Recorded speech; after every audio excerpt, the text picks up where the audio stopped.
Well, welcome back to Gopher's Workshop. I'm your host, Aaron, and joining me, as always, is my fellow host, Chris.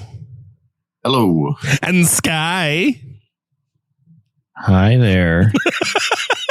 That was so seductive. Well, today we have a new episode of sorts. We're going to be talking about Midwest Conquest.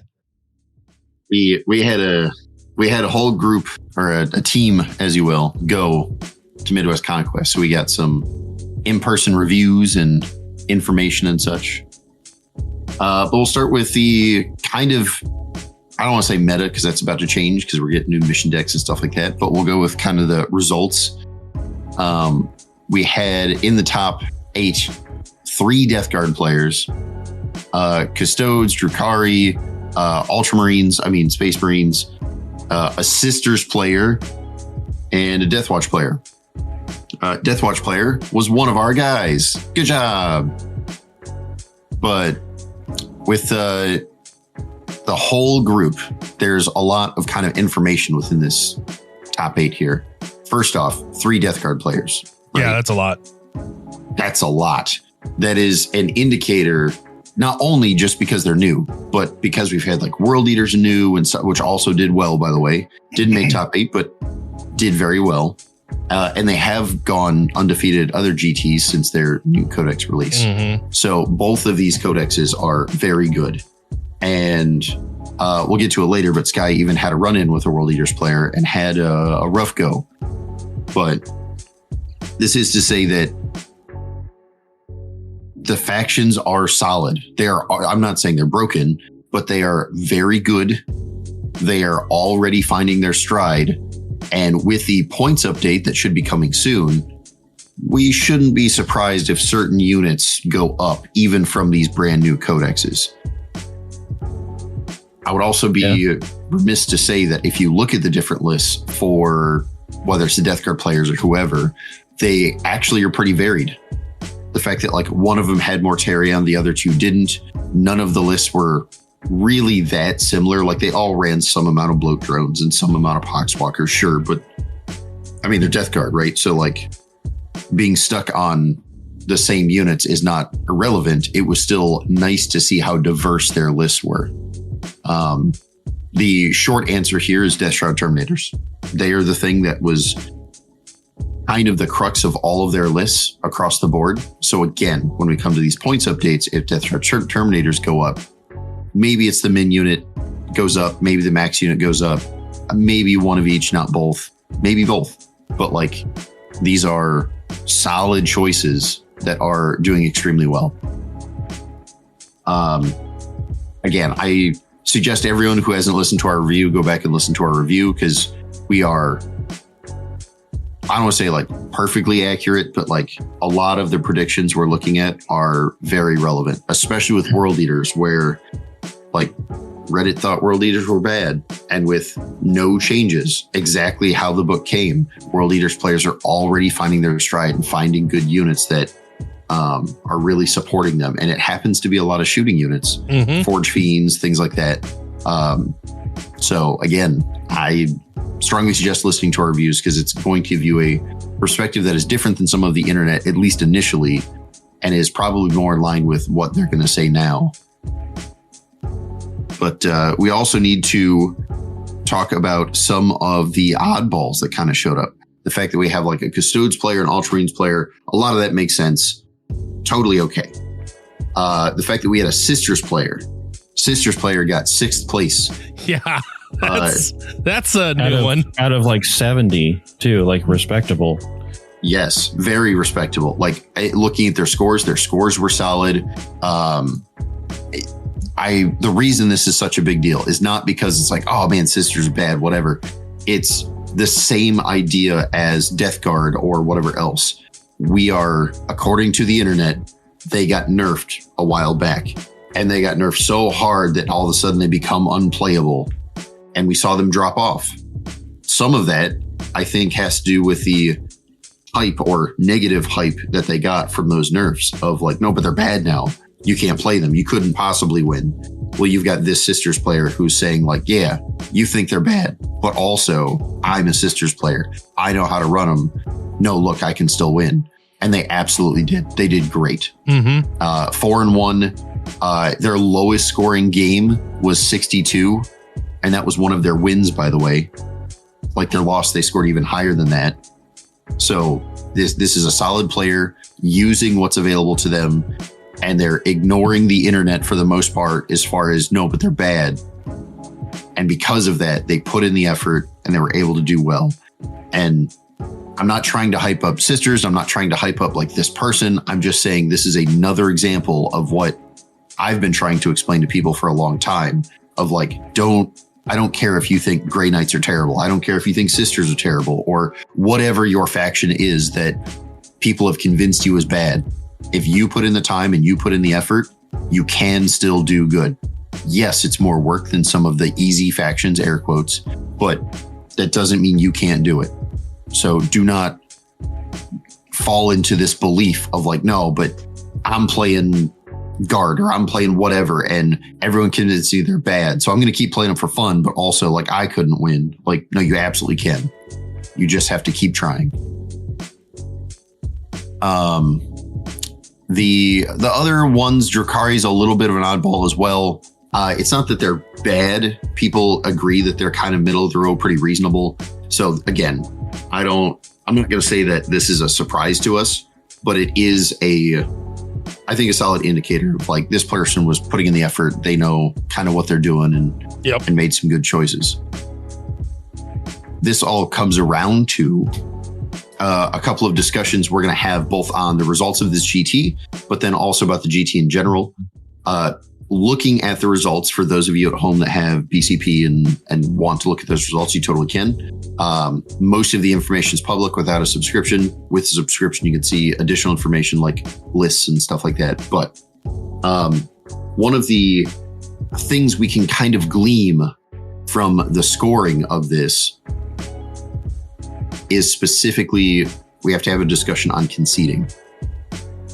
This is a thing that I have talked with GW Direct about before. And one of their guys that helps run like the tournament circuit and stuff like that, he has noticed a problem, air quote, trend in competitive 40K play that is by GW and himself seen as a negative. And after kind of having a discussion with them, not only do I agree it's a negative, but also I was not fully aware how rampant the issue was. And now that I've talked with him and started looking at some of the information of these different results, not just Midwest, right? It's not Midwest's fault in any way. But even other GTs, it becomes a little more obvious how bad the problem is. When you concede, that is okay. There's nothing wrong with that.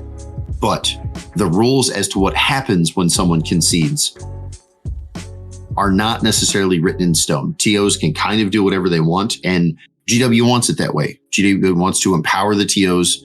If you want to do a weird event that has special rules, go for it. I want people to have a good time, enjoy the game in whatever way that we want to enjoy it. However, when you concede, whether it's your opponent or you, that does not mean you should arbitrarily set points. The points should still be accurate. So what this means is if I concede, even if I'm ahead on points, if I concede, because I know they're going to end up being ahead of me at some point by the end of the game anyway, you are still arguably supposed to score appropriately. Some tournaments will say, okay, the minute someone concedes, the score stops right there. You like finish scoring that turn, and then that's the score. And even if the player who's being conceded to has a lower score, they still get the win because the other person conceded. Now, because that's a little confusing to some people and it requires a little more effort putting information in the back end here, it also creates this situation of where a lot of times they'll say, no, you can like talk out the rest of the turns, which is not ideal, but it's fine, right? You can kind of like flip your cards real quick. Oh, I would have scored this. I would have scored that. And you want to try to get an accurate estimation of your points, whether you quit right away, whether you quit, like talk it out, and that's how it goes. You want to have accurate points. At no point should it be like, no, I'm going to concede. So I'll give you like 100 points. You just give me like 60 points and then we'll call it good. Yeah. Which happens a lot. The thing that happens, and I don't want to like jump the gun on my experience here, but basically when you get tabled early on, you're not supposed to just give 100. Yeah, most people who are tabled will concede. There's no game to play. There's no units, right? Mm-hmm. But technically the game doesn't just end. In previous editions, it was different, but I'm saying that that's not what happens now. What you're supposed to do is still flip cards.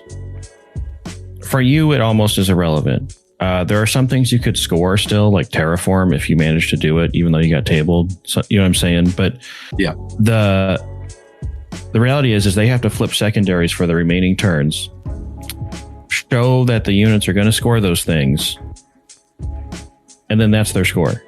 Like, yep. So sometimes, and honestly, when I look at like the math, there are matches that, okay, I get it, they're probably tablings because the opponent gets like 23 points and then the winner gets like 88 or 85 or something. That probably means they went through the mission deck. They got the 50 maxed on primary probably, and then whatever they got on the draws of the secondaries. Because there are some factions, some lists, some whatever, like I just don't have battle line. I just don't have a lot of units to put on every edge for containment. I don't have enough. You know what I'm saying? So, and depending on how you draw the cards, there are times where it's like, yeah, I need to, do containment on the edge. But then next turn, because I did containment, I'm not fast enough to then go do area denial in the middle.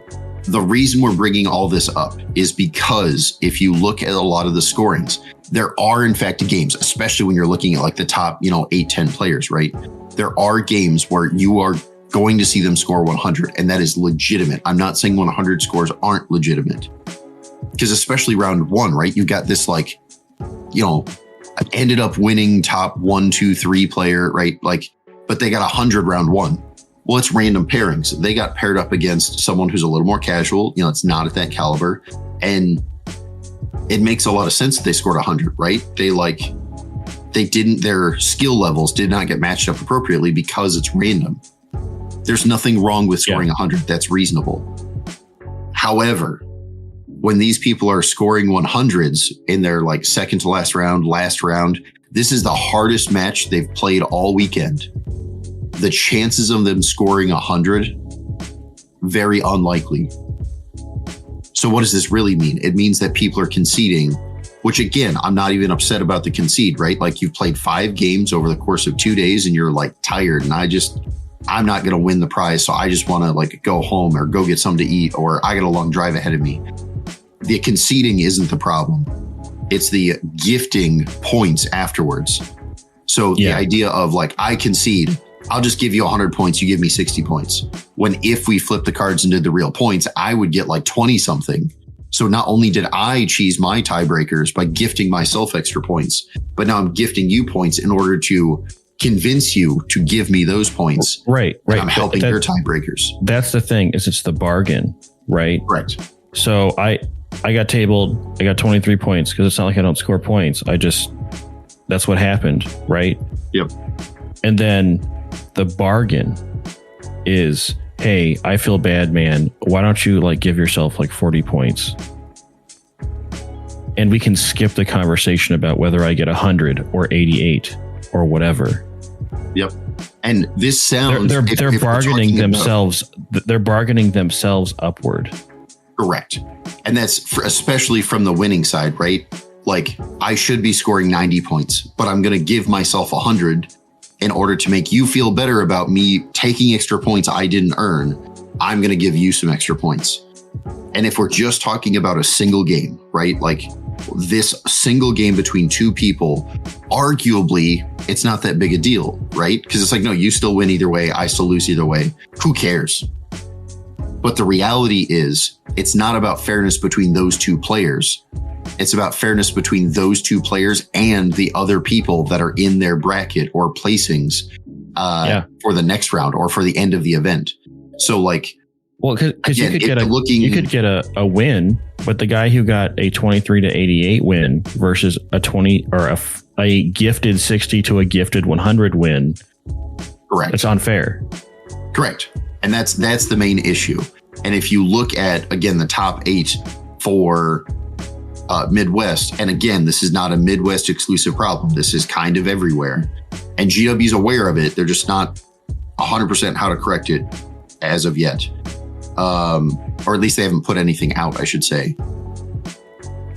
There are way too many 100s in the last round. I'm not upset that concede happens, but when you are gifting people 100 points, whether it's by your choice or theirs, when people take 100 points they didn't earn, they're messing up the tiebreakers in their favor. Yeah. And that makes all the people who legitimately played, who legitimately stayed through to the end, have an unfair advantage. So just to reiterate the same in different words, if you're in the last round and you're at the top tables, everyone is undefeated, right? Now, your incentive is to convince your opponent to concede so that you can get an automatic 100, because everyone else who doesn't do that will be below you. Yep. The thing about that is that the player who is losing, let's say, their choice has no incentive for them. But if you want to defend fairness, if a player who is losing and knows he's going to lose the match says, I don't care, we're playing this out, we're counting every point, I'm going to lose this match 50 to 86, but we're going to play out every single turn regardless. He is not defending himself. He's not getting first place. He knows he's losing the last match. He's defending all the other players who are currently playing a match for first place.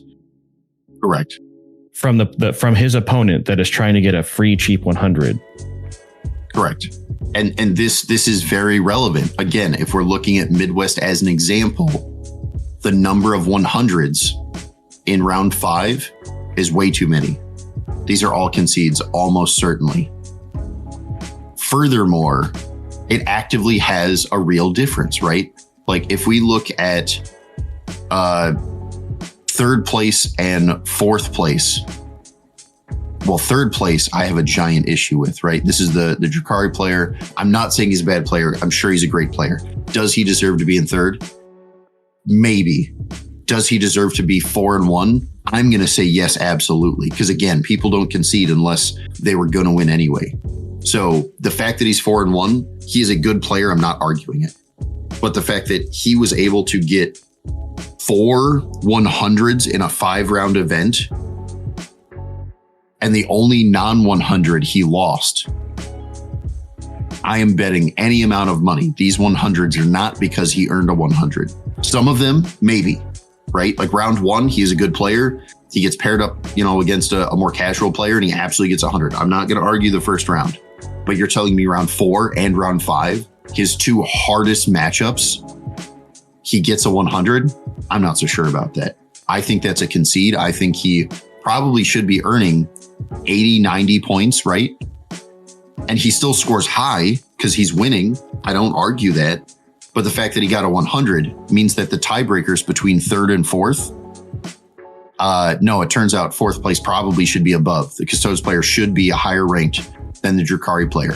Not because both of them aren't good players, but because the Custodes player was consistently in the 90 range for all of his wins, and his loss was a 65. Well, the Drukhari player had a loss of 54. And then if he accurately scored the wins, and those wins were like mid 80s to low 90s, well, the fourth place guy would have had more battle points total. So he should be in third. And especially at a GT where they have real prize support and they're like, I don't care if it's cash prizes or models or whatever, right? That change between third and fourth is pretty big as far as the prize pool. And it's pretty big as far as like whether or not the internet is like losing their minds over, man, look, but you got third. Well, does he really deserve third? I'm not so sure. So I want to be excited for this Drukhari player. I know he's a good player. I know he deserves the 4 wins. I don't want to take any of that away from him. the idea that third place is where he belongs, I cannot imagine that's possibly true. And this, now that you're moving him around, and I don't know if he drops 2 ranks or he drops fucking, 6 ranks. I don't know. But this applies to everybody, right? Like, this is one example. It turns out first place got 3 100s, and neither of them were in the first 2 rounds. Again, does he deserve all 5 wins? Absolutely. He is one of the 2 undefeateds. Does he deserve first or second? Well, first off, again, prize support between first and second, bragging rights between first and second, huge. But also, if we accurately scored thing, does he still get first? Maybe. And if he does, we could have accurately scored, and then no one is going to argue his first place. But the fact that he got 3 100s and they're the last 3 rounds, his most difficult rounds. Yeah. Turns out second place only had a single 100. Well, the concede 100s also introduce other problems into the system. I'm not mad about how tiebreakers work. But if you have false 100s, let's say, it messes up strength of schedule and it messes up battle points.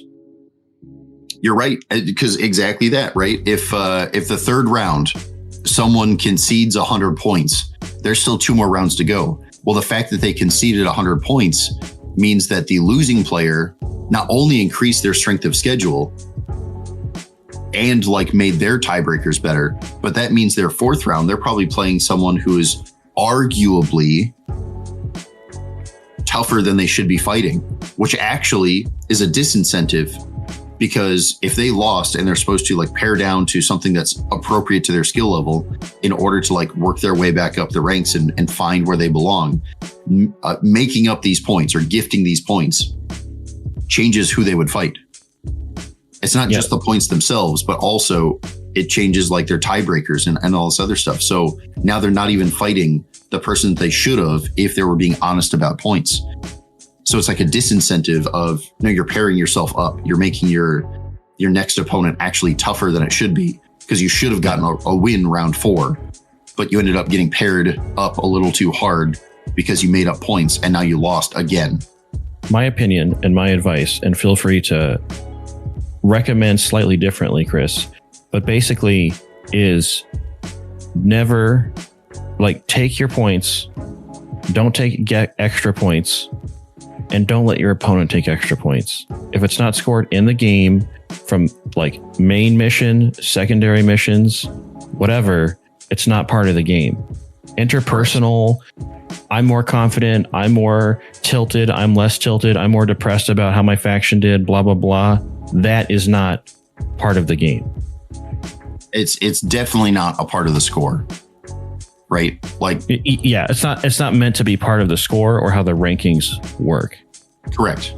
And the thing that I think most people don't realize is when they're in that moment and they're frustrated and they're like, yeah, whatever, take your points, I don't care, I don't want to talk it out because I know you're going to win anyway. And if whether you get 92 or you get 100, I'm going to be upset about it.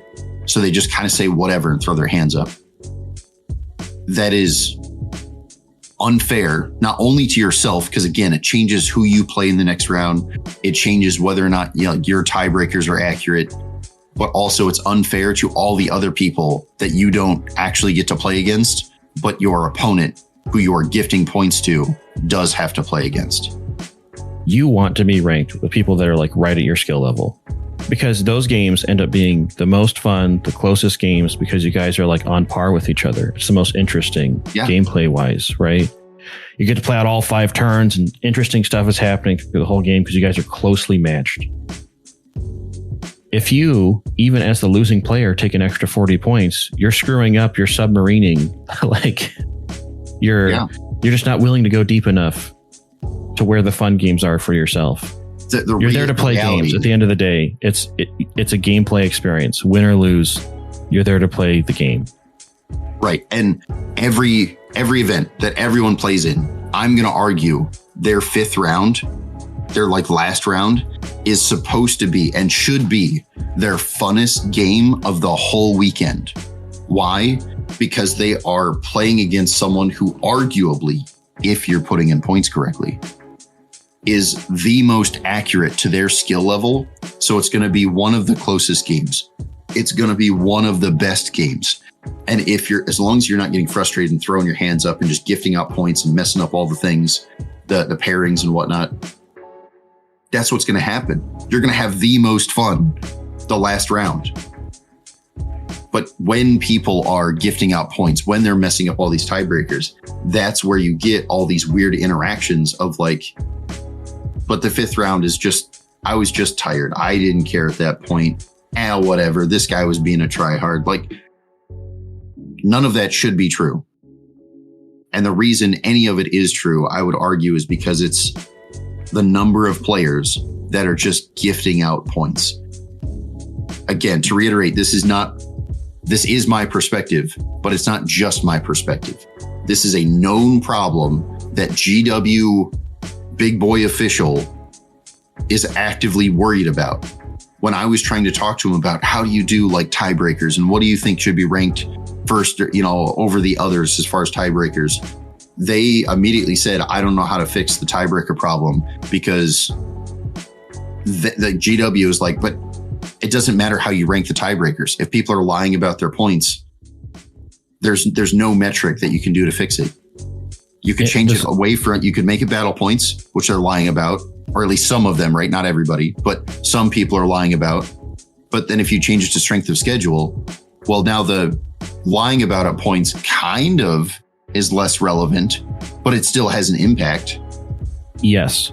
I also think if you do strength of schedule and you can get more than 5 rounds, it's probably okay, because then you get enough data off of win-loss ratios alone.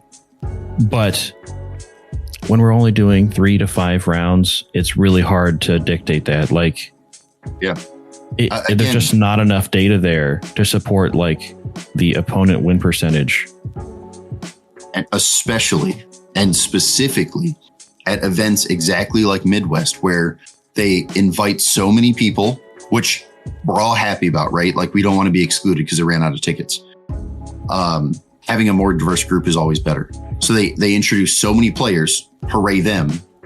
But then because of the limitations on time and rounds and things like that, which to some degree are out of their control, well, they ended up with 2 undefeateds, right? There's so many people and so few rounds. There has to be 2 undefeateds. That's just how it works out. Well, there's no problem with that, except for when people are gifting out points. Do I have to treat first and second place as the same thing? Well, if someone legitimately got first, I'm taking away from their legitimate win, because tiebreakers like are a thing and they put in the effort. But when first place has 3 games where at least, let's say 2, maybe not all 3, but at least 2, they got gifted points. This isn't fair to them. It's not fair to the guy who got in second, who's also undefeated. Is it fair to like give out prize support to the 3rd place guy instead of the 6th place guy or 7th place guy?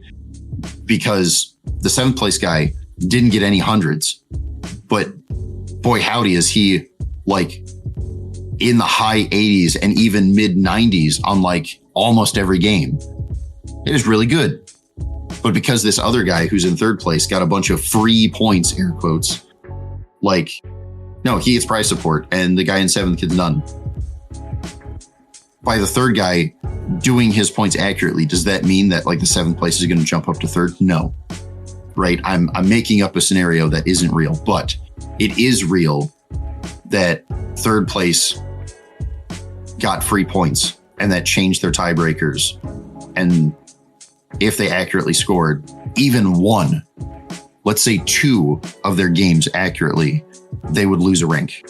And that would change their prize support. That would change their, the ranking and kind of the bragging rights and all this other stuff. It's not fair to them. It's not fair to their opponents. It's not fair to the other people that they never even got a chance to play against, but are competing for the same position. Yeah, 100%. All right. So we've kind of beat that to death a little bit. It's a thing that's relevant. Long and the short of all of this is when you're playing at a tournament. I don't care if it's a casual local RTT. I don't care if it's a big GT. There's a level of when you're playing, if you stop having fun, you are there to have fun. if you feel the need to concede. I'm not going to say don't. Okay. It's okay to say, you know what? I'm getting frustrated, or you know what? I've lost this and there's no fun left for me to have. Spend an extra couple of minutes, even in your frustration, score it accurately for both players. And that will make your next pairing, win or lose, it will make your next pairing more accurate and more fun. This is what needs to happen for all of us. And the only way to correct it is to start by policing ourselves.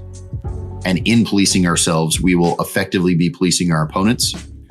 And if even half of us do it, that should correct more than half of the problem, because we're policing our opponents as well as us. Yeah. Exactly. Last thing I want to hit before we go to the mid-break is we had an odd scenario, and some of this I think people know, but not everybody knows. Because BCP is used for the pairing system at almost every event, both GTs and like RTTs and stuff like that, inside your own app, when you are signing up for your events, you can attach yourself to teams.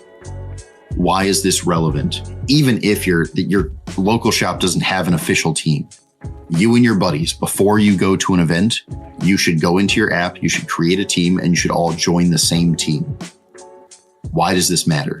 Because you have traveled 6 hours, spent hundreds of dollars on hotels and whatever else. When you go to these big events, you don't want to end up fighting guys that you fight every week back home.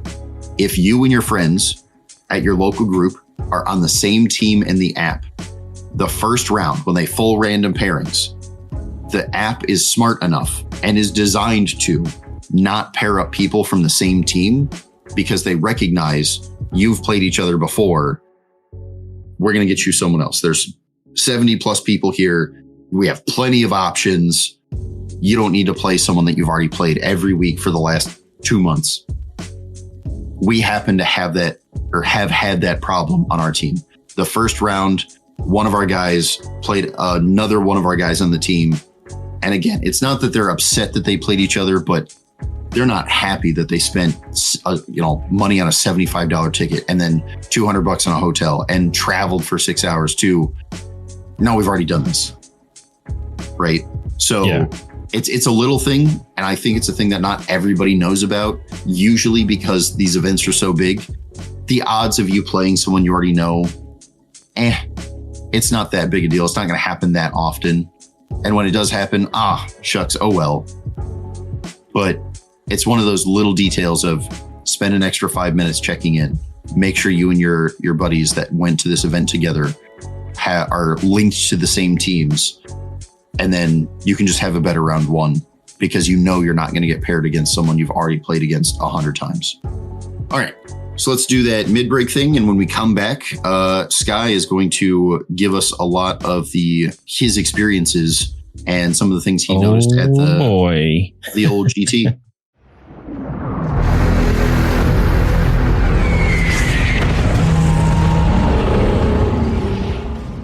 Well, here we are, the middle of the episode. The first thing we have to do is thank our patrons. So we have to thank our White Shield Guardsman patrons, Mitch and Nicodemus. So thank you. Look at that. Ooh. We are conscripting more of them. So if you want to become a patron, you can head on over to patreon.com/Gopher's Workshop. Join us there. There's tons of different tiers to choose from, and each tier gets their own little goodies. I cannot stress enough how awesomely helpful the tiers are set up to be.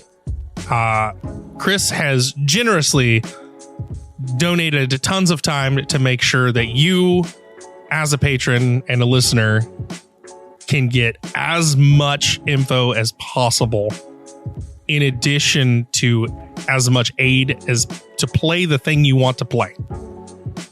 So take advantage of the Patreon, is what I say. Do it.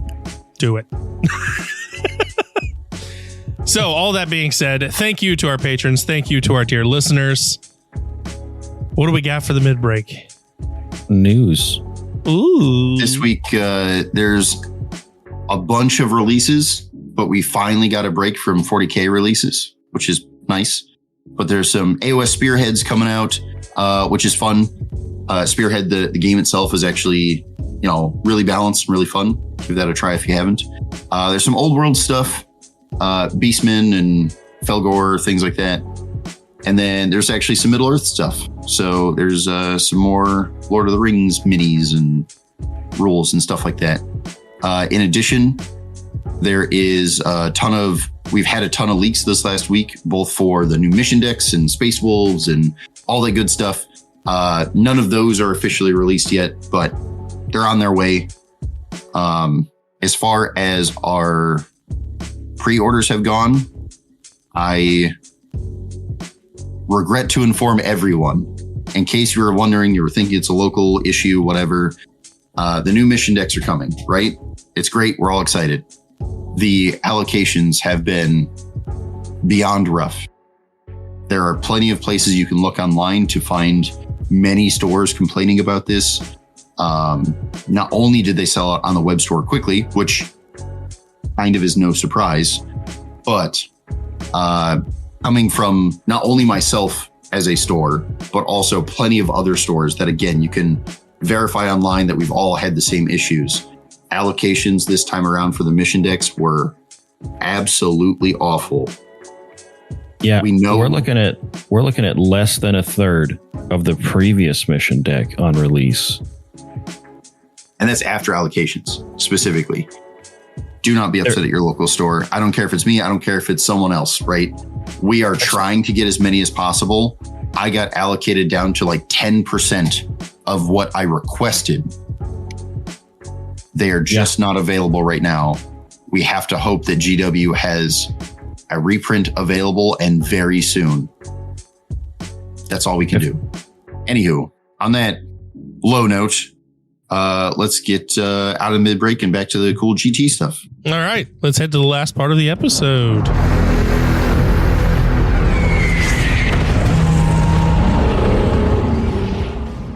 All right, Sky. You went to I GT. was at this GT. I was there. You did a thing. Do very good, but hanging out with the team was super fun. I did better scoring points. Me and Frank both brought orcs. He brought his Dreadwa. I was playing Warhorde. And we kind of said we talked to each other and there was only 4 orc players total. And we're like, we're just going to fight for best infection, especially after the first day, when all of us, there was only 1 win during the first day between all 4 orc players. By the end of the event, there was 1 win per orc player and no more. So good win ratio for us. And it could be also just, there weren't very many of us, whatever. I had a good time. The venue was super nice. We were staying at the attached hotel, and through the miracle of all the conventions and GTs that we go to, this one had breakfast. It's revolutionary. Like this one had hotels rarely have all the stuff they advertise when you're booking. And it didn't have bats. I consider that a plus in hotels. It didn't have bats? Yeah. Don't worry. If Tyler ever listens to this one, he'll appreciate that. Anyway, in playing the event, I had to knock a bunch of rust off and kind of spent the month leading up trying to get ready. And I'm definitely not perfect and like fresh and awesome at the game or something. But boy, I ran into so many things where I was really surprised that people didn't know stuff or wanted to argue stuff. Obscure. Everything is ruins. Everything is obscuring. Yep. I don't know why people are confused about that. Yeah.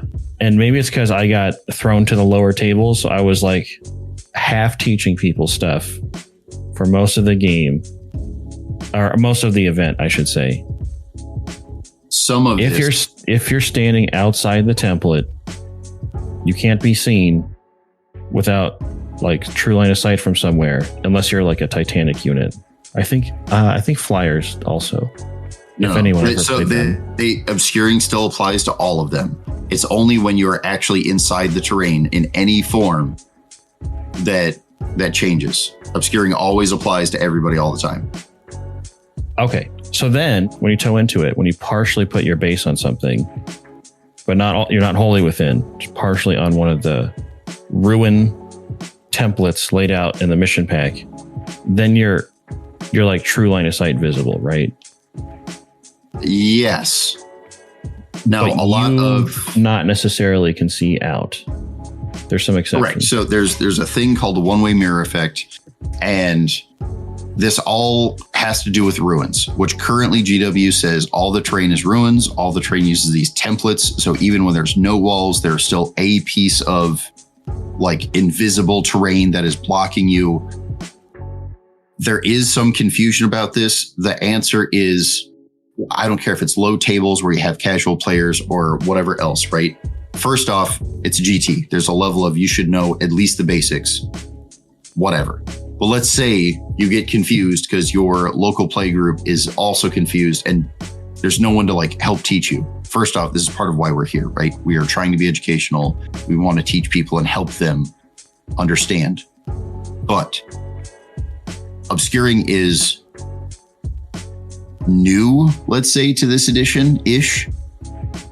But as much as it's true, it's mostly about the templates.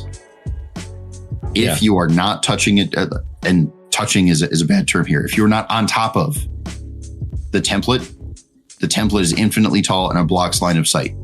If you are hanging around the corner of a template, they're able to see you because only the template is infinitely tall. So you can like swing half, your butt of the vehicle around the corner and see them, they see you. The template's only blocking part of the model. There's a whole bunch we can go into, and we'll probably do some videos over the course of time covering some of these, clarifying some of them. But there's a level here of the reason this is an issue is not because someone doesn't know how to play, right? We all started at some point. We all get confused because it's new to this edition, or it's new to, like, I haven't played since second. I don't, whatever you want to say. But there's a level here of we shouldn't be arguing about obscuring. Not only are we at a GT where everyone should understand the basic terrain rules, there's only one, ruins. It's fairly simple. But in addition to that, if there's actually a level of confusion on such a basic level, ask somebody, trust the people around you, like call a judge if you have to, if you really can't get your opponent to understand what it is you're saying. Yeah, no, exactly. And there was some other stuff with the terrain. They had some more regular GW terrain. Then they had fold out FDM printed stuff, which I actually thought was nice because it was consistent. But there were some variation in that, and like the heights of some of the shorter parts of the L's. And then there was also some MDF that was missing like the long side of the L. So they took like a piece of cardboard and added it to the long side of the L's to make it like match or more closely match the terrain. The problem is that the height isn't dictated in the mission pack necessarily. So there's a distinction between 4-inch high terrain and 5-inch high terrain. And if you're looking at like ruins, are you talking about the floor of that ruin being 4 or 5 inches, or like the little wiggly ruin sticky outy bits? The very top of that, is that the height that we're referencing? Because there are units that can go through things if they're 4 inches or less. Mm-hmm. In the past, we brought this up for plunging fire. Like, since every table on the GT was 4 inches or less, no one could get plunging fire because they didn't have any actually tall buildings with second stories. And some lists were trying to bring plunging fire. In this one, it was more about, is it really 4 inches or is it really 5 inches? When can I go through this? When can I not go through this? I have like Titanic units and stuff on walkers and whatever. It was not very consistent. because the height of these walls at different tables didn't match. As much as they tried to go fix this to like make the terrain match, then they created an inconsistency. Yep. And that's the real issue, is the inconsistency. So the argument here is 4 or 5 inches. It creates some different play aspects to it. And there's a level of, does it really matter if it's 4 or 5 inches? Like, yes, it does matter in gameplay, but also as far as like the mission pack is concerned, it doesn't say that it matters, because you could do 4 inches, you could do 5 inches, as long as you and your opponent agree that this is like, we're only counting up to the floor. So this is 4 inches. We're ignoring the little cartilage like extra bit that makes it more than 4. That's fine. There's no problems there, which is why the mission pack doesn't dictate. However, when you're at a GT, when you've got 30 plus tables, consistency is the problem. If at this table, like random pairings or, whatever, if I have a Titanic unit and this building is 4 inches, and at this table, but if I was one table over, it would be 5 inches.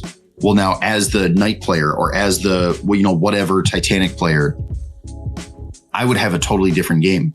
I get to walk through walls on this table, and same setup, same mission, same everything on that table next to me. I couldn't walk through the wall. Well, now the inconsistency of the terrain means that sometimes I'm just not allowed to play the game the same way.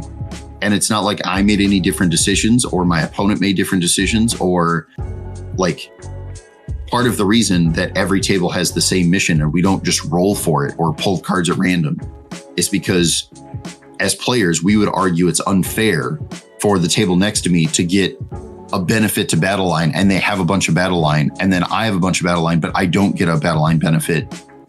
Well, that wouldn't be fair, right? Well, the same argument should be made, and arguably doesn't as much, but should be made for the terrain should be consistent across the board. I don't care if it's 4 or 5 inches. Everything should be 5 inches for this piece, or everything should be 4 inches for this piece. I don't care which. Both are fine with me. Even as like, if I had a Titanic unit, I still don't mind if it's 5 inches and I got to roll my battle shock test or whatever. But it should be the consistent part that should be getting people upset. And I'm not blaming the GT for this, right? This is on them and they should do the thing. But I, as an organizer, totally understand of like, I was expecting 32 tables worth of terrain, and last minute we let a few extra people in and I need 34 tables now. Oh crap, I don't have enough terrain. I get it. It happens, and I'm not upset at the GT or the organizer for having this problem. I actually appreciate them saying, we can accommodate a couple more tables. I'll do what I can. I would love for you to play in our event because you want to. And my job as a TO is to make sure that you guys get to show up and have a good time. However, our job as TOs should be to try to, as best we can, make things as fair as possible. And if, as a player, I understand the GT or the tournament organizers were doing the best they can, I should be talking with my opponent and say, hey, see that building next to us and that building on the other table next to us and that table over there, they all have 4-inch high terrain. Yes, I understand that this looks like it's 5 because it has like just a little bit of extra like whatever that they printed to make it look cool. That's not fair for us to be playing on a different table with different rules compared to everyone else around us. Can we agree that this is actually 4 inches? Or the opposite, right? Like mine has my terrain is broken because some other guy dropped his knight on top of it and broke the piece off. Okay, well, look around us. The rest of them have 5-inch terrain and the floor broke off of this one. So now you're not measuring to the floor. It looks like it's a 4-inch piece or whatever else. Like, no, we should play with 5-inch terrain. Again, the actual number of inches is almost irrelevant as long as we are being consistent, not only amongst me and my opponent agreeing on things, but also me and my opponent recognizing that all the tables around us are doing the same thing and we're talking about doing something different. No, we shouldn't do that. Consistency is the problem. The TOs are doing the best they can. They're trying to accommodate me as a player by having this extra table. Okay, cool. We're going to ignore the fact that the MDF is like not quite the same size. we should just treat this as 5 inches or 4 inches or whatever, so that we match what everybody else is doing. Yeah. I also, during this event, I was trying to have like a chill time, pretty good, just like have some fun games, whatever. And oh my goodness, I had one match where like the opponent was trying to bamboozle me and pull some nonsense. And I basically wasn't aggressive enough because I wasn't confident enough to question them instead of questioning myself. Although I did somewhat like push back on it. But the World Eaters player I went against wanted to roll for deployment. Totally normal. We went over our list, roll for deployment, right? Mm-hmm. And then you're supposed to choose attacker, defender, alternate deploying units, correct, and declare reinforcements and stuff like that, or strategic reserves, yes, whatever. He wanted to immediately roll for initiative after we rolled for deployment before we put anything down. Now that doesn't, first of all, it's wrong. Absolutely wrong. Like not how it's supposed to work, period. I realize in retrospect, this would give him a giant advantage if I accepted this, because then he would know who's going first. And as the World Eaters player, it's the difference between do I deploy everything on the line knowing I'm going first or not. Huge difference. In theory, like that information would help me too, but it didn't really matter. This game went terribly. Apparently there are a lot of other bamboozly things going on. I had to push back on the deployment thing. He wanted to argue about whether touching your base to the side of a ruin makes you visible. Like you're not on the template, you're touching the side of the thickness of the mouse pad, right? That is the little ruin template. No, you're not visible now. You're not within. I understand. Everyone pretty much agrees. But it was clear in this game. We had like some try hard bamboozly stuff that I was tilted and not happy and not having a good time. In addition to that, the game went poorly, but it already created an issue. And the big question that I bring up with this is, how do you know when you should call judges? How do you establish a pattern of like, no, I'm not actually the one who's wrong, or and make sure you don't appear as, oh, I'm just complaining about everything. Okay. So as a judge, judge and player, let me fully clarify that. For starters, the first time something gets confused, like people are trying to rush, we're on a time clock, I would argue if it's not egregious and it appears to be something reasonable, like, no, but he was like playing slow last time. So he's trying to rush, he's trying to hurry. So let's just roll for initiative real quick so that we can like go. Yeah. And I forgot to say the strategic reserve thing or something. Yeah. Like, you know what? Is that wrong? Yes, absolutely. Is he maybe doing that for an advantage? Probably. But also, as long as you know the rules, push back a little bit, clarify, nope, you don't get to know who goes first before you deploy because that would create an unfair advantage. You don't need to call a judge for that unless after saying, no, that's not how the game works, he keeps trying to argue. It's like, no, but that's what we're going to do. Like, okay, now it seems like you're definitely trying to cheat. I'm going to call a judge. But let's say he's just like, no, you're right. I'm sorry. I'm just trying to hurry. I'm nervous, or, I panicked or whatever else. Like, okay, you know what? We don't need to call a judge. You acknowledge that's not the rule. We're going to do it correctly. There's like a reasonable understanding of like, but I'm new and I didn't know any better, or I was just feeling rushed because I went to time last round and it was, I only got to turn 3 or whatever. Some of this is reasonable. However, if these sorts of things happen consistently by like the third time, at least I would say, of like you having to correct him on basic rules and him arguing with you, you should probably call a judge. Right. Yeah. No, I hear you. That's really all of most of my bad experience was packed into that one game. The rest, yes, I lost a bunch, but also they were good games. I didn't feel bad. Like I got to interact, like maybe I could have scored better points, could have changed my list. I felt like they were games. This one did not feel that way. It was like, I guess my army's gone and I have to fight with you over a bunch of like piddly nonsense that shouldn't even be fought about. We did get a judge call, not any of the important things I should have brought up. Like I totally said, like understand I was not confident enough. I should have just been like calling the judge way earlier for all that nonsense. The one judge call we got was that when my truck is wrapped and it has guys inside, I can careen before they get out. Even if the truck is completely surrounded, it can normal move through enemy units, which I'm not even sure that's correct, but that's what the judge call said. You're right. And that's a weird case. And being completely honest and upfront with everyone, I don't care what the actual rules are. The argument is whatever the TO rules is the rule for that event. Okay. So there are times where you can feel like you got screwed by the judge because he made a ruling, and technically every other judge that you've ever met rules differently, right? I get it. It can happen. But as much as that is true, we are all under the assumption of certain rules. And this Korean one is a good example of like, it's not fully clarified whether or not you get to like desperate escape on part of the Korean and blah, blah, blah. Like, there are reasons why you call over a judge, and this is a legitimate judge call. Again, a judge is not going to be mad that they got called over for legitimate things. And if they are, Depticon, if they are, then you have to acknowledge that, like, okay, no, this is the event. It was a bad TO. Either I need to go to get some other judge next time I have a call, or I get to make real choices about whether or not I go to this event again next year.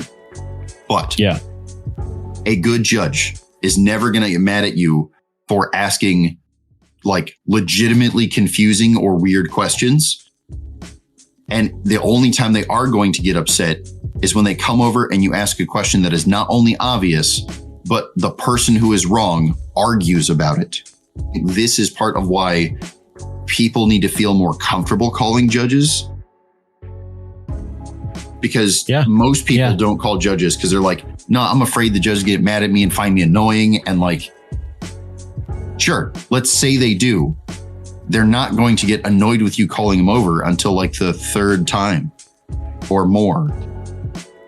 And if the calls you are making them come over for are legitimate, then they're still probably not mad at you. They're probably mad at the other guy who's making you call him over. So please be more comfortable calling a judge. I understand that we're all collectively working together to learn this game and do better at it. But also, when you are at a GT or even like your local RTT, judge calls should not be a thing you are afraid of doing. And judges should not be upset at you for asking legitimate questions. Across the board, all the time, forever. Right, exactly. But yeah, I mean, I had a good time. The other games were great. And honestly, I think the team had a lot of fun. And the team did really well. Yes, they did. Frank got best in faction, despite my best efforts and getting cheesed by the concede nonsense, which the World Leaders player also did. Or attempted. Yes. But yeah, it was a fun event, really. So what'd we learn? I still feel that orcs have a very hard time surviving past turn 4. So it seems as though, even though I'm doing good scoring personally, I'm either winning by 5 or losing by 50, because there's going to be like 1 to 2 turns of extra scoring my opponent just gets. I can still win after that sometimes, but it's very difficult. I had a really interesting game the last round against Tao, where he did the secret mission. I still won that game, but he successfully did the secret mission where you hold like all the middle stuff, and it was kind of cool just to see, because it brought it from like a 60 to 88 game to an 80 to 88 game. It still didn't swing it, but it was super fun and it was tight all the way through, which is kind of like we were saying, like the tight games are the most interesting and fun ones, in my opinion. And I feel like for most people, that'd probably be true. No one likes getting like stomped out. Maybe some people like doing the stomping, but I think close games are more fun.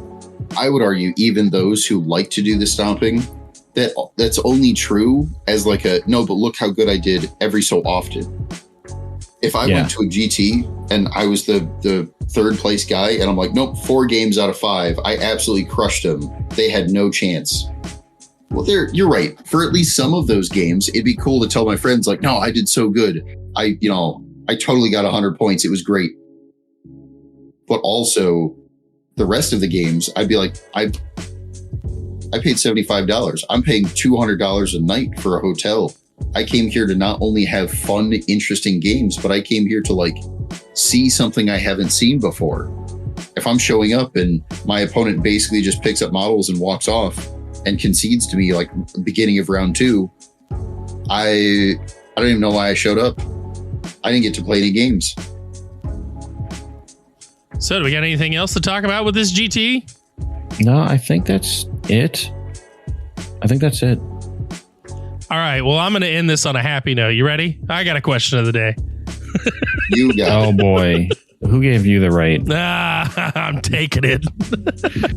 All right. So we're talking about GTs. So here's one for you. If you could implement one crazy rule for a GT, and I mean insane rule, what would it be?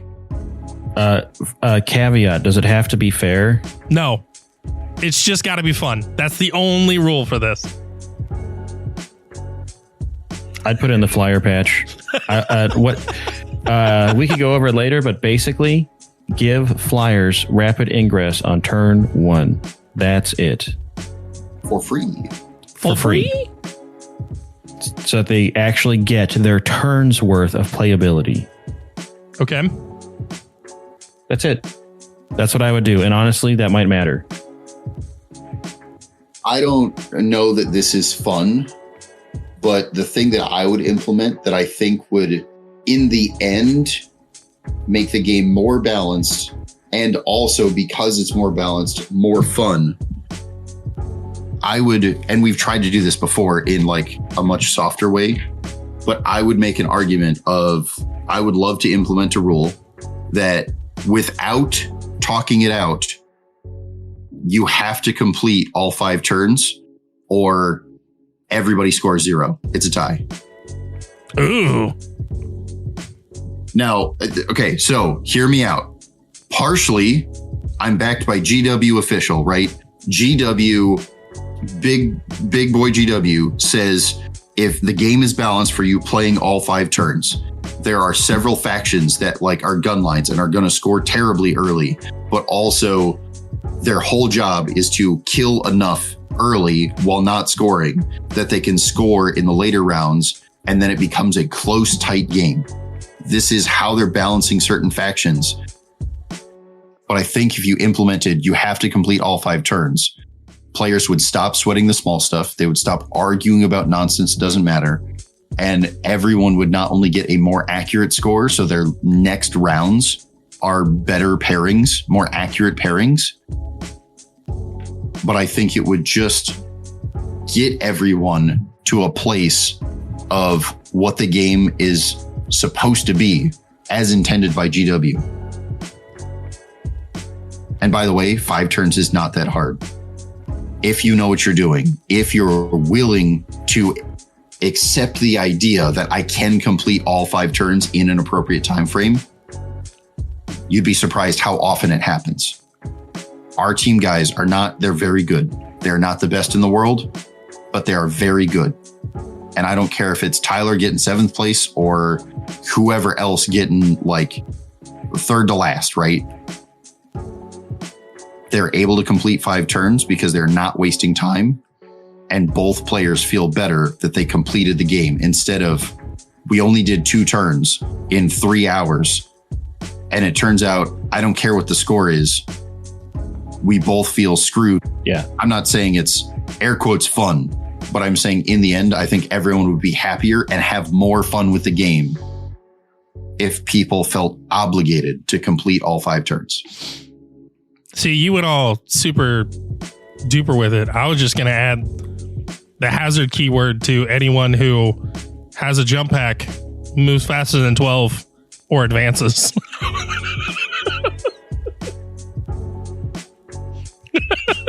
Oh my gosh, that's so many. You know, Storm Boys used to do that. So you're just saying you wish all of your jump Marines were a little crazier and just Storm Boyed it up. They're all Storm Boys, all the way down. I'd also add Deadly Demise to all hazard. Wait. Deadly Demise D3. If you hazard and you die, everything gets hurt. Oh, all right. That would be fun. It would be a lot of fun. I'm not mad at that. It'd be a fun one-off thing, I think. You're not doing that all the time. Yeah, that's not a balance thing, but it would be fun. It would be funny. Maybe I should do that for me and Frank fighting Dreadwa versus Dreadwa, Killicans versus Killicans. I sure hope nothing explodes. Well, on that note, I think we're at the end of the episode. All right. So thanks for listening. Tune in next week. I don't know what I'm going to do for a week. Hey, everybody. It's Aaron. I want to thank you again for tuning in for this episode of Gopher's Workshop with us, hanging out and listening. Remember, leave a 5-star review. Let us know what you think. And if you feel like supporting us, you can always go to Patreon in the show notes below. Thanks. Till next time.